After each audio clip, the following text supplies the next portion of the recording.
Hello दोस्तों, welcome to my YouTube channel MR classes. पिछले lecture में मैंने आपको प्रश्नोली 3.5 का प्रश्न नंबर 2 का सेकंड पार्ट कंप्लीट करा दिया था।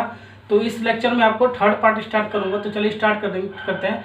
निम्न समस्याओं में रैखिक समीकरण युग बनाइए और उनके हल यदि उनका अस्तित्व हो विलोपन विधि से ज्ञात कीजिए। ठीक है, ये आपका प्रॉब्लम दे रखा है, ये आपका समस्या दे रखा है। ठीक है, तो समस्या आपका क्या दे रखा है, 2 अंकों की संख्या के अंकों का योग 9 है। इस संख्या को 9 गुना संख्या के अंकों को पलटने से बनी संख्या का 2 गुना है, वह संख्या ज्ञात कीजिए। हमें संख्या ज्ञात करना है। ठीक है, सबसे पहले हम समस्या को पढ़ते हैं। ठीक है, और आपको जो लास्ट में दिया होता है, जो लास्ट में आपको पूछा होता है, ठीक है, कि हमें क्या निकालना है, उन्हें हम एक्स एंड वाई के फॉर्म में निकाल लेते हैं। उसके बाद क्या करते हैं, क्वेश्चन में हमारा जो समस्या आपका दिया रहता है, क्वेश्चन में 2 कंडीशन आपका दिया होता है। ठीक है, पहले कंडीशन से हम समीकरण नंबर 1 बनाते हैं, दूसरे कंडीशन से हम समीकरण नंबर 2 तैयार करते हैं। ठीक है, वही 2 समीकरण आपका क्या कहलाता है, 2 चर वाले रैखिक समीकरण युग्म कहलाता है। ठीक है, और उनको हमें हल करना है, विलोपन विधि से भी हल करना है। ठीक है, इतना समझ में आएगा ना क्वेश्चन में क्या पूछा है। ओके, अब देखो इसको हल करेंगे। ठीक है, हल करने के लिए मैं आपको बता देता हूँ, वह संख्या ज्ञात कीजिए। तो संख्या के बारे में आपको कोई डिटेल नहीं दे रखा है, सिर्फ ये दे रखा है 2 अंकों की संख्या के अंकों का योग 9 है। तो 2 अंक बोल रहा है। ठीक है, 2 अंक कोई सा भी हो सकता है। देखो 12 भी हो सकता है, 14 भी हो सकता है, 16 भी हो सकता है। ठीक है, 102 ये नहीं हो सकता है, ये 3 अंक हो गया। ठीक है, तो 2 अंक वाला कोई भी संख्या होता है, 82 भी हो सकता है, 80 भी हो सकता है। ठीक है, 2 अंकों से बनी कोई भी संख्या आपका हो सकता है। ठीक है, अब हमें संख्या नहीं पता है, ठीक है, हमें निकालना है। तो 2 अंकों की संख्या मतलब ये आपका क्या होता है, इकाई होता है, ये आपका क्या होता है, दहाई होता है। ठीक है ना, ये आपका क्या होता है, इकाई, ये आपका क्या होता है, दहाई, ये आपका क्या होता है, इकाई, दहाई, सैकड़ा। ठीक है ना, तो आपका 2 अंकों वाला पूछ रहा है। ठीक है, 2 अंक पूछ रहा है ना आपका, तो हम मान लेंगे इकाई का अंक मान लेंगे, इकाई हम मान लेंगे x।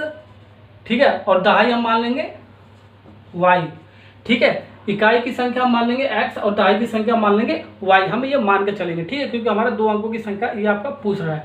इतना समझ में आ गया ना। अब इसको हम वर्ड फॉर्म में भी लिखेंगे। ठीक है ना, इतना समझ में आ गया। तो देखो अब हम इसका हल करेंगे। ठीक है, तो हल करेंगे। देखो हम इकाई की संख्या x हमने मान लिया, दहाई की संख्या हमने y मान लिया। ठीक है ना, 2 अंकों की संख्या आपका दे रखा था, इसलिए हमने इकाई की संख्या x और दहाई की संख्या हमने y मान लिया। अब हमारा संख्या बराबर क्या होता है, वो संख्या आपका पूछ रहा है, तो संख्या का फार्मूला क्या होता है, ये फार्मूला आपको ध्यान रखना है। ठीक है, संख्या बराबर दहाई की संख्या इंटू 10 प्लस इकाई की संख्या। ठीक है, ये आपको फार्मूला ध्यान रखना है। ठीक है, तो संख्या बराबर आपका यहाँ से क्या निकल जाएगा, दहाई की संख्या क्या है आपका y है, y इंटू 10 प्लस इकाई की संख्या क्या है, x हमने माना है। ठीक है, इसको थोड़ा सा ऐसे भी लिख सकते हो, 10y प्लस x, ये आपका संख्या हो गया। ठीक है, जो आपका संख्या पूछ रहा है क्वेश्चन में, यही आपका क्वेश्चन में पूछा है। ठीक है, अब देखो क्वेश्चन में क्या दे रखा है, संख्या के अंकों को पलटने से बनी संख्या का 2 गुना है। ठीक है, ये आपको क्वेश्चन में दे रखा है। सबसे पहले यहाँ से निकाल लेते हैं, ये संख्या हमने निकाल लिया, ये आपको निकालना है। ठीक है, अब नई संख्या हमें निकालना पड़ेगा। देखो संख्या को पलटने पर बनी नई संख्या है। ठीक है, तो संख्या को हम पलटेंगे। ठीक है, हमने संख्या क्या मान लिया, इकाई की संख्या x और y की दहाई की संख्या हमने y माना है। ठीक है, इन दोनों को हम पलटेंगे, यानी कि x का आपका इधर आ जाएगा और y आपका इधर आ जाएगा। यही आपका अतः संख्या को पलटने पर बनी नई संख्या। नई संख्या पर क्या मिल जाएगा आपका, देखो 10 का तो 10 आपका यहीं उतर आएगा। ठीक है, अब y के स्थान पे x हो जाएगा। ठीक है, और x के स्थान पे क्या हो जाएगा, y हो जाएगा। ये आपका क्या होगा, नई संख्या होगा। ये आपका क्या, जो आपका दी गई संख्या जो पूछ रहा है, ये वाले हो गया आपका। ठीक है, ये आपका क्या होगा, ये आपका नई संख्या होगा। ठीक है, ओके।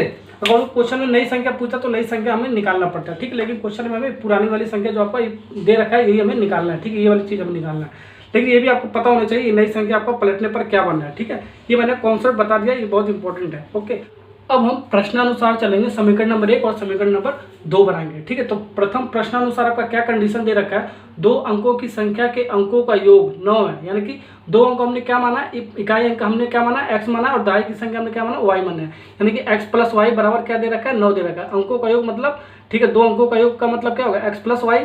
ठीक है ना, तो यह x प्लस वाई योग का मतलब क्या होता है, प्लस होता है आपका, x प्लस वाई बराबर ये आपका क्या दे रखा है, 9। ये आपका समीकरण नंबर 1 हो गया।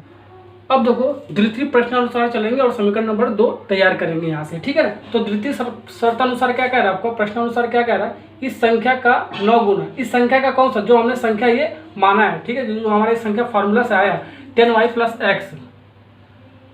10y प्लस एक्स, ठीक है। ये कितना गुना है, 9 गुना है, तो हम 9 से मल्टीप्लाई करेंगे, ठीक है। और उसके बाद क्या कर रहा है, संख्या के अंकों को पलटने से बनी संख्या, तो संख्या के अंकों से पलटने से बनी संख्या क्या बन रहा था हमारा, 10x प्लस वाई। ये अंकों को पलटने से बनी नई संख्या, ये नई संख्या है, ठीक है, नई संख्या है, ठीक है। ये कितना गुना है आपका, ये आपका कितना गुना है, 2 गुना है, तो हम 2 से मल्टीप्लाई करेंगे।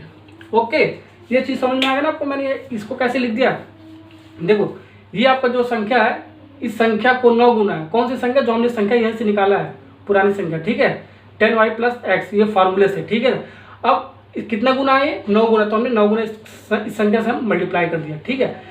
अब संख्या के अंकों को पलटने से बनी संख्या का 2 गुना है, ठीक है, ये इसके बराबर कब हो जाएगा, ठीक है, 10x प्लस वाई, यानी ये क्या आपका संख्या को पलटने पर बनी नई संख्या, ये आपका नई संख्या है जो आपको संख्या को पलट कर बनाया हमने, ठीक है। ये कितना गुना है आपका, 2 गुना, तो हमने ये 2 गुना हमें मल्टीप्लाई कर गया, ये आपको समझ में आ गया होगा, ठीक है ना। अब हम क्या करेंगे, एक्स वाला टर्म एक तरफ लाएंगे, वाई वाला टर्म्स एक तरफ लाएंगे, उस समीकरण नंबर 2 हो जाएगा, ठीक है। अब इसको सॉल्व करो थोड़ा सा, ये 90 हो गया आपका, 9 में 10 से मल्टीप्लाई करो, 90 हो जाएगा आपका, ये 9x हो जाएगा, ये बराबर 20x प्लस 2y। ओके, अब इसको सॉल्व करो, x वाला टर्म एक तरफ लाओ और y वाला टर्म एक तरफ ले जाओ, ठीक है।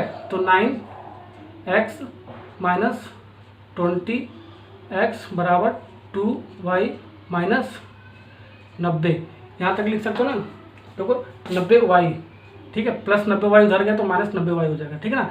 अब इसको सॉल्व करो, 9x में से माइनस 20x जाएगा तो क्या कितना बचेगा, 11x माइनस के साथ, ठीक है ना, बराबर ये आपका कितना बचेगा, माइनस 88y, माइनस से माइनस कैंसिल, ठीक है। x वाला टर्म y वाला टर्म एक तरफ लाओ, 11x माइनस 88y बराबर 0, ठीक है। इसके बाद क्या करेंगे हम, इसके बाद 11 कॉमन ले लेते, तो 11 जब कॉमन ले लोगे तो क्या बच जाएगा आपका x माइनस 8, 11 88 होता है, ठीक है, इसको गुणा करोगे, ठीक है, आपका इतना ही आएगा, ओके, बराबर 0, ठीक है। 11 हमने कॉमन ले लिया तो ये आपका x बच गया, माइनस ये 8 बच जाएगा आपका, 8y बच जाएगा, ठीक है ना, ये 8y बच जाएगा आपका, ओके। अब हमारा ये क्या हो गया, देखो ये आपका x माइनस 8y, 11 0/11 करोगे तो आपका ये तो आपका 11 तो हट ही जाएगा, ठीक है। x माइनस 8y बराबर ये क्या हो गया आपका, ये आपका हो गया 0, ये आपका कितना होगा, समीकरण नंबर 2, ओके। समीकरण नंबर 2 आप यहाँ भी लिख सकते हो, ठीक है, समीकरण नंबर 2 आप यहाँ भी लिख सकते हो, ये आपका सही है, यहाँ पर भी सही है और यहाँ पर भी सही है, ठीक है। लेकिन इसको मैंने थोड़ा सिंप्लीफाई कर दिया, ठीक है, सिंप्लीफाई करोगे तो कैलकुलेशन थोड़ा आपका ईजी हो जाएगा, जो हम विलोपन विधि से सॉल्व करेंगे, ठीक है ना। ये आपका समीकरण नंबर 1 बन गया, ये आपका समीकरण नंबर 2 बन गया, यही आपका क्या है, ये आपका है 2 चर वाली रैखिक समीकरण युग्म है, देखो रैखिक समीकरण युग्म बन गया आपका, ठीक है ना, यही आपका पहला पार्ट का आंसर है। अब हम इसको सॉल्व करेंगे, ठीक है, कौन से मेथड से सॉल्व करेंगे, ये विलोपन विधि से सॉल्व करेंगे। तो विलोपन विधि क्या होता है मैंने आपको पहले ही लेक्चर में बता रखा है, ठीक है। अब इसको सॉल्व करते हैं। अब हम क्या करेंगे, क्वेश्चन को सॉल्व करेंगे, समीकरण नंबर 1 और समीकरण नंबर 2 की सहायता से हम दोनों समीकरणों को सॉल्व करेंगे विलोपन विधि से, ठीक है। तो सॉल्व करते हैं, देखो सबसे पहले दोनों समीकरणों को इसके सामने लिख लेते हैं, ठीक है, x प्लस वाई बराबर 9, ठीक है, x माइनस 8y बराबर 0, ये आपको समीकरण नंबर 1 है आपका, ये आपका समीकरण नंबर 2 है, ठीक है, यही तो आपका था। अब हम क्या करेंगे, ठीक है, इन दोनों समीकरणों एकदम सामने मैंने लिख लिया, यही मैंने रूल बताया था आपको, पहले दोनों समीकरणों को हम सामने ही लिख लेते हैं, ठीक है। अब इसके बाद क्या करते हैं, या तो x वाला टर्म हटा के y के लिए सॉल्व करते हैं, या तो y वाला टर्म हटाकर x के लिए सॉल्व करते हैं, जो भी आपका इजी पड़े, ठीक है। तो x वाला तो आपका डायरेक्ट हट जाएगा, x आपका सेम है, यानी कि समीकरण नंबर 1 को समीकरण नंबर 2 में घटाओगे तो x वाला टर्म आपका कट जाएगा, ठीक है, ये आपको बहुत ईजी हो जाएगा। अब y वाला टर्म हटाने के लिए क्या करना पड़ेगा, समीकरण नंबर 1 में हम 8 से मल्टीप्लाई कर देंगे तो आपका 8y minus plus 8y minus 8y ये आपका कट जाएगा। समीकरण नंबर 1 में हम 8 से मल्टीप्लाई करना पड़ेगा, ठीक है, ये प्रोसेस करना पड़ेगा y को हटाने के लिए, ठीक है। लेकिन हमारा x का यहाँ डायरेक्ट हट रहा है आपका x, तो हम ये y के लिए हम नहीं सॉल्व करेंगे, x के लिए हम सॉल्व कर लेते हैं, ठीक है, x को कैंसिल करने के लिए। अब देखो समीकरण घटाने पर हम लिख देते हैं, घटाने पर देखो क्या मिलेगा, समीकरण नंबर 1 को समीकरण नंबर 2 से घटाओगे तो ये आपका घटाते हो ये प्लस साइन है तो ये आपका माइनस साइन हो जाता है, ठीक है ना।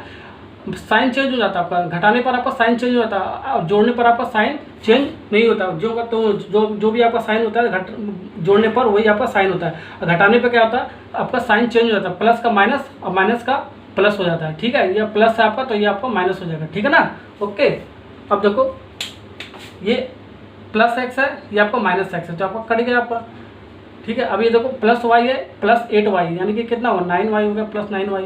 अब बराबर क्या हो गया आपका, ये 9 में से माइनस 0 जाएगा तो आपका 9 बचेगा, यानी कि देखो ये 9 से 9 कट जाएगा आपका, यानी कि y बराबर क्या आ गया 1 आ गया।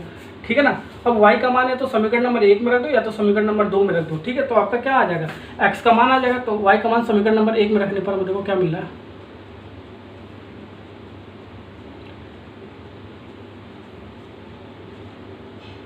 में रखने पर तो रख दो, तो x प्लस 1 y का मान 1 रख दिया हमने 9, तो यहाँ से x बराबर क्या आ गया आपका, ठीक है 9 माइनस 1 बराबर 8, तो y का मान 1 आ गया, x का मान कितना आ गया 8 आ गया। ठीक है, x y का मान यानी कि इकाई की संख्या आपका क्या आ गया, x बराबर 8 आ गया और दहाई की संख्या क्या आएगा y बराबर 1 आ गया। ठीक है, और हमें पूछा क्या है क्वेश्चन में, संख्या मतलब वह संख्या मतलब ये वाली संख्या, ये वाला संख्या आपका पूछा है 10y प्लस एक्स, तो अतः दी गई संख्या बराबर क्या आपका, ये आपका मैंने निकाला है 10y प्लस एक्स, तो 10 y का मान रख दो 1 प्लस x का मान रख दो 8, तो आपका कितना हो गया 18। तो ये आपका कितना हो गया 18 मिल गया, दी गई संख्या जो आपका ये संख्या निकालना था 18 मिल गया। ठीक है, ये आपका आंसर हो गया। अगर जो क्वेश्चन में ये पूछता संख्या को पलटने पर बनी नई संख्या, तो ठीक है तो हम ये निकालते हैं नई संख्या बराबर 10x प्लस वाई, तो x और y का मान रख देते हैं। ठीक है, वो आपका नई संख्या मिल रहा था, लेकिन आपका ये पुरानी संख्या ही पूछ रखा है। ठीक है, वह संख्या मतलब जो आपका अंकों को पलटने पर ना बनी हुई संख्या, वो वाला संख्या आपका पूछ रहा है। ठीक है ना, अब ये क्वेश्चन कंप्लीट हो गया, नेक्स्ट लेक्चर में इसका 4th पार्ट स्टार्ट करूँगा। Thank you.